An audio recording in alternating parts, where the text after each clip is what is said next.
तीसरी बात एक जगह है विभागवत में सुखदेव जी ने सुदामा जी को दरिद्र नहीं कहा। दरिद्र किसको कहते हैं इसको भी समझने की आवश्यकता है कि दरिद्र का मतलब क्या होता है। महाराज हमारे सुखदेव महाराज जी ने दरिद्र कहीं भी कहा नहीं, इस नाम से कहीं संबोधन नहीं किया, लेकिन मैं समझाता हूं कि जिसने सुंदर विश्लेषण, जितने सुंदर विश्लेषण है ना वो श्री सुदामा जी के लिए दिए गए महाराज। और महाराज प्रयुक्त किए गए,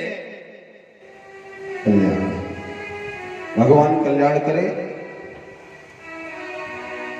महाराज आचार्य सुखदेव ने उतने तो किसी बड़े संत के लिए विश्लेषण नहीं लगाए जितने सुदामा जी के लिए लगाए हैं महाराज। आज सुदामा जी के घर में सुबह खाएं तो शाम के खाने के लिए अन्न नहीं है। देखिए कितनी गरीबी है उनके यहां, ध्यान दीजिएगा। शाम को खाने के लिए अन्न नहीं रहता है, बिल्कुल सही बात है, इसमें कोई झूठ नहीं है, गरीबी है। लेकिन सुदामा जी दरिद्र हैं ये बात बिल्कुल गलत है। गरीब होना अलग विषय है और दरिद्र होना अलग विषय है। महाराज सुदामा जी गरीब हैं लेकिन दरिद्र नहीं है। एक अरबपति व्यक्ति को मैं दरिद्र कह सकता हूं, क्यों?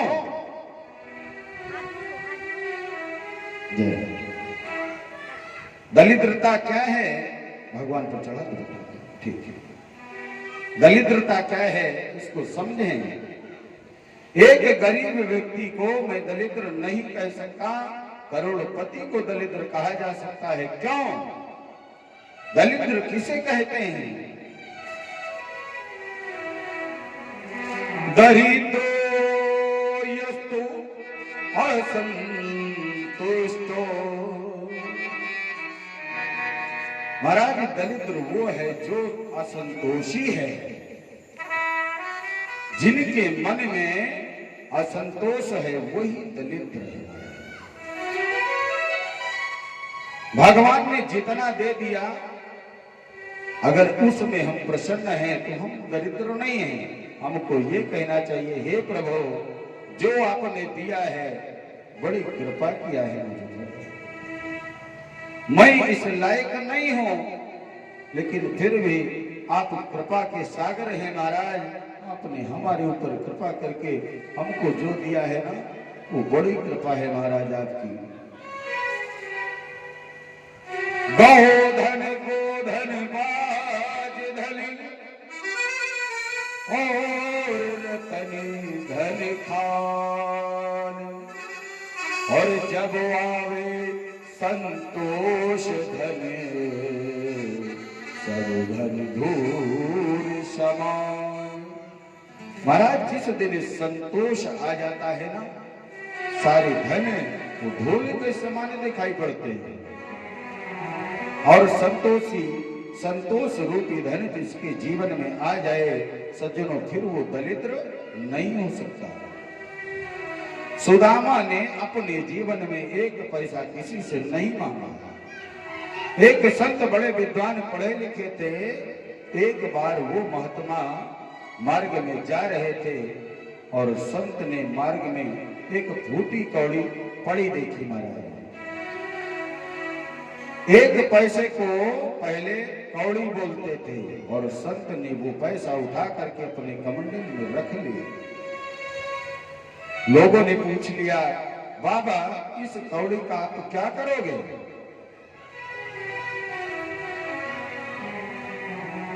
तुम तो त्यागी संत हो, आपको इस धन की क्या आवश्यकता है? महात्मा बोले, मेरे तो किसी काम की नहीं है, पर कोई दरिद्र मिल जाएगा ना तो उसे मैं दे दूंगा, उसके काम आ जाएगी। कितने ही मंदिरों के किनारे संत, कितने ही किनारे मंदिरों के संत ने देखा कोई दरिद्र नहीं मिला। कितनी ही झोपड़पट्टियों में संत गए, कोई दरिद्र नहीं मिला।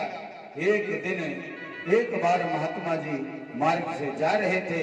मार्ग में सामने से एक बड़ी भारी सेना आ रही थी। मारो मारो काटो लूटो ऐसे वो बोल रहे थे। सैनिक भगदड़ मची हुई थी। लोगों ने कहा बाबा रास्ता छोड़ दो और नहीं तो मारे जाओगे। आज महात्मा जी तो मग्न है भगवान की भक्ति में। और महाराज जब लोगों ने कहा रास्ता छोड़ दो, पश्चिम दिशा के राजा ने पूर्व दिशा के राजा पर चढ़ाई कर दी है। कत्लेआम होगा, लाखों नर नारियां मारे जाएंगे। रास्ता छोड़ दो नहीं तो हाथी के पैरों के नीचे तुम भी कुचल दिए जाओगे। आज संत क्या बोले मालूम है क्यों? पश्चिम के राजा ने पूर्व के राजा पर चढ़ाई क्यों की है? लोग बोले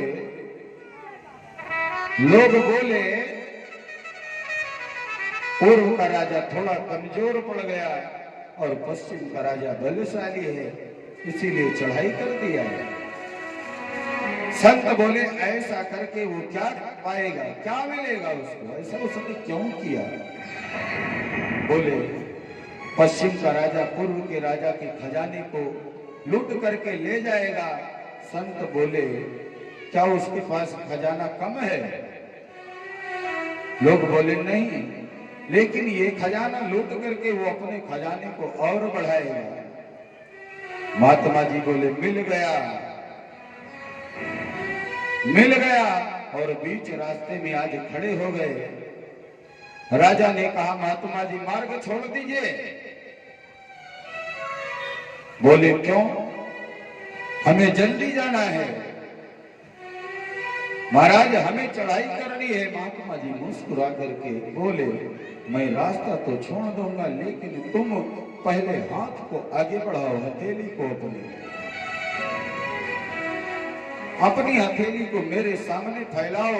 और राजा ने सोचा पता नहीं क्या बात है, क्या देने वाले हैं। महात्मा जी सो हाथ सामने फैला दिया और महात्मा ने कमंडल से उस कौड़ी को निकाल करके राजा के हाथ में देते हुए क्या कहा मालूम है? तुमसे बड़ा दरिद्र मैंने दुनिया में नहीं देखा। दरअसल दरिद्र वही है जो असंतोषी है। भयंकर गरीबी है सुदामा के जीवन में, लेकिन मांगने कभी किसी से नहीं गए। सत्संग में जो आ जाए, कथा कीर्तन में जो आ जाए, उसी से घर का पालन पोषण होता है। कभी नहीं आता तो फल खा करके दिन निकाले देते हैं, और वो भी नहीं मिलता ना तो खेत काटने के बाद जो अन्न के जो गेहूं की बालियां गिर जाती हैं खेतों में ना, उन बालियों को उठा करके ले आते हैं और उनको बीन करके लाते हैं, धोकर सुखाते हैं और पीस कर 4 टिक्कड़ बनाते हैं। महाराज पत्नी खाती है तो स्वयं खाती है। आज महाराज एक दिन उनकी पत्नी के मन में बड़ी भारी पीड़ा हुई। बेचारी क्या करे, बड़ी भारी उसके मन में क्लेश हुआ, बड़ा भारी। एक दिन हाथ जोड़ करके सुदामा जी से बोली सुनिए स्वामी, आपको मालूम है द्वारिका के राजा जो श्री कृष्ण है ना, मैंने सुना है वे आपके बचपन के मित्र हैं। आज सुदामा जी के नेत्र सृजल हो गए।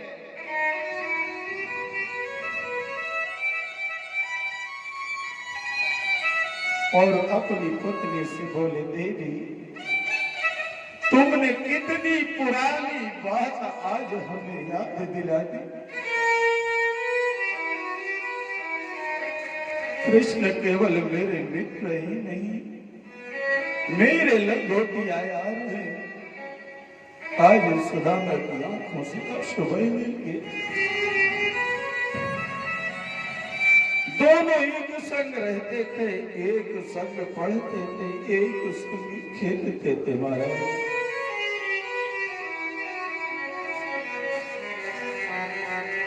आजकल वो द्वारिका का राजा है और मैं अपनी कुटिया का राजा हूं। आज सुदामा जी की पत्नी ने कहा, सुनिए स्वामी,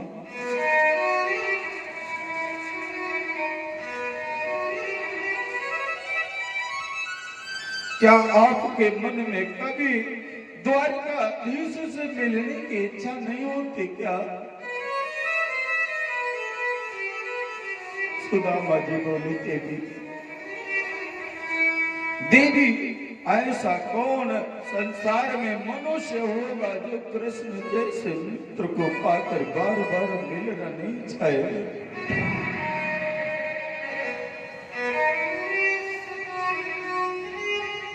लेकिन मैं कैसे जाऊं? बताओ, घर में खाने को कुछ नहीं, मांगता कभी मैं किसी से हूं नहीं।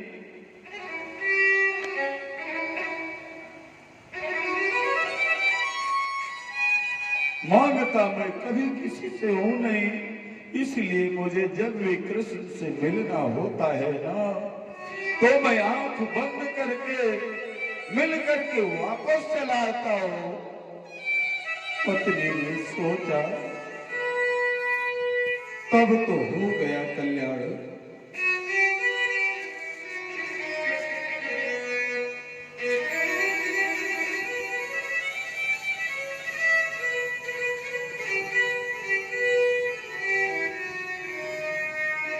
पत्नी ने सोचा, तब तो हो गया कल्याण महाराज।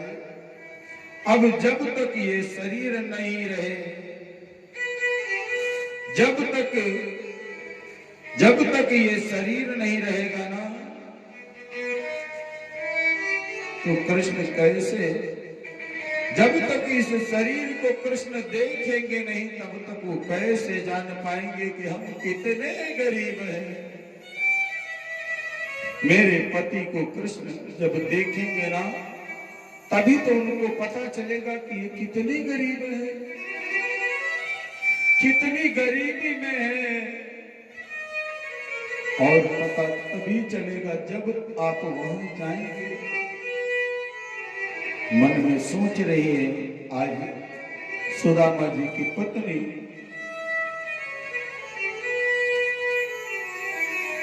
पत्नी ने कहा, सुनिए, मैं अर्धांगिनी हूं। पति कितना भी भक्ति करे, उससे पत्नी पर कोई असर नहीं होता। लेकिन यदि शरीर से यदि सत्कर्म,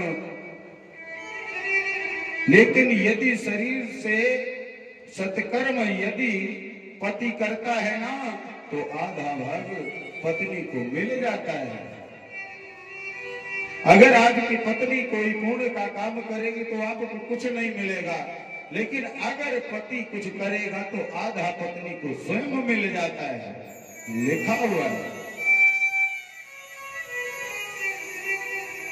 और महाराज, एक बार शरीर से कृष्ण से मिलने आप जाइए। सुदामा बोले, देवी तुम जानती हो मैं मांगता किसी से नहीं हूं और घर में कुछ रहता नहीं है। मित्र के घर और गुरु के घर कभी खाली हाथ नहीं जाना चाहिए। आज महाराज सुदामा जी समझा रहे हैं सुशीला को।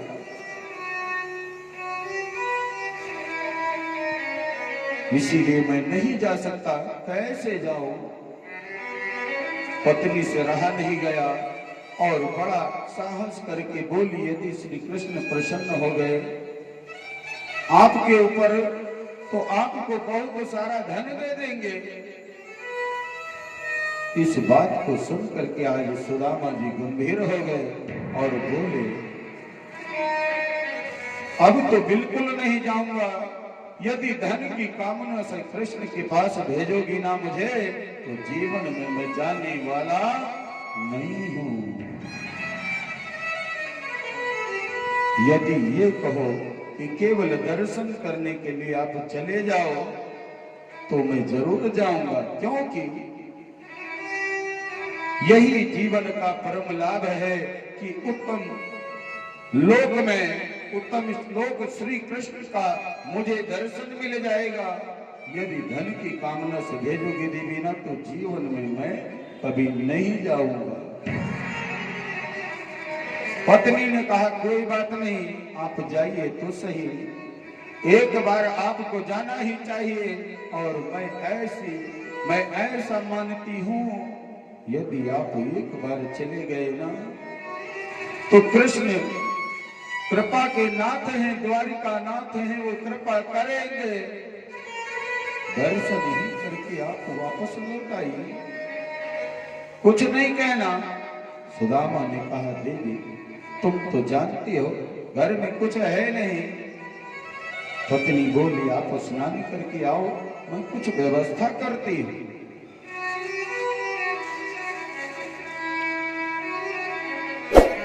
आप स्नान करके आइए, मैं कुछ ना कुछ व्यवस्था करती हूँ।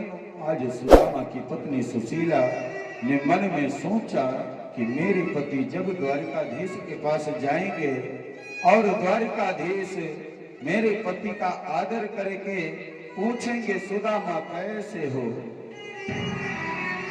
मेरे पति एक ही जवाब देंगे द्वारिकाधीश को, कृष्ण मेरे समान सुखी संसार में दूसरा और कोई नहीं है,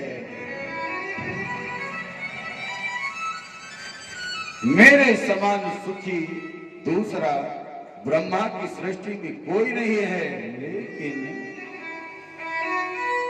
द्वारिका नाथ को ये पता कैसे चले कि मेरे घर एक अन्न का दाना भी नहीं है। आज इसीलिए सुदामा की पत्नी एक बार मुट्ठी चावल लाई, सुदामा की पत्नी एक मुट्ठी चावल लाई 5 घर से, और 5 घरों से 5 मुट्ठी चिवड़ा लाई है। और सुदामा की पत्नी यदि अगर इशारा कर देती ना, तो बोरी के बोरी चावल भर करके आ जाते। लेकिन एक मुट्ठी चावल आज 5 जगह से सुशीला लेकर के आई है, और वो भी मांग करके नहीं लाई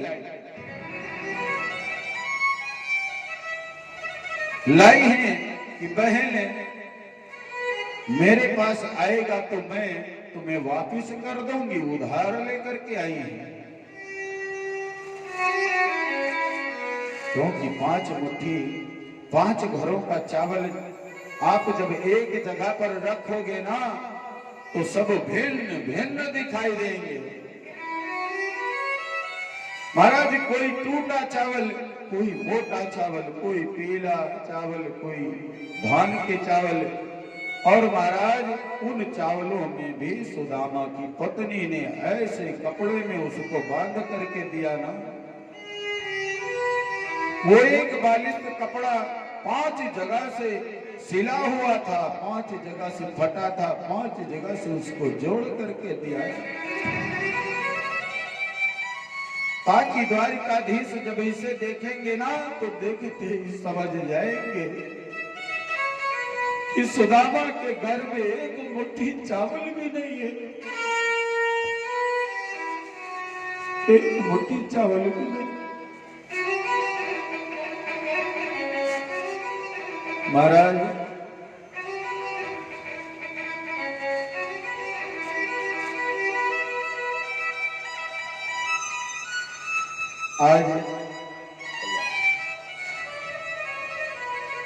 आज जब द्वारिकाधीश को ये पता चलेगा ना कि चावल भी इसका अपना नहीं है, और एक बालिश कपड़ा भी घर में साबुत नहीं है,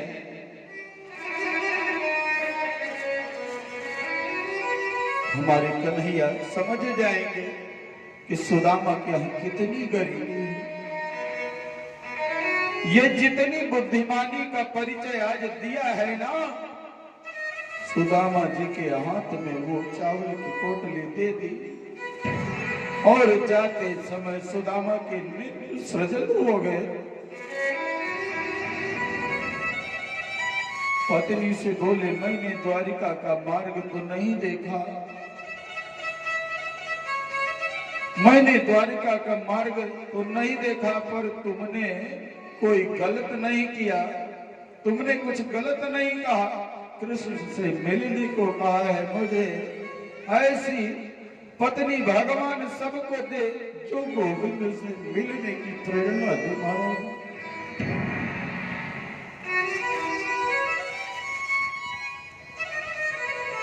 जो गोविंद से मिलने की प्रेरणा दे।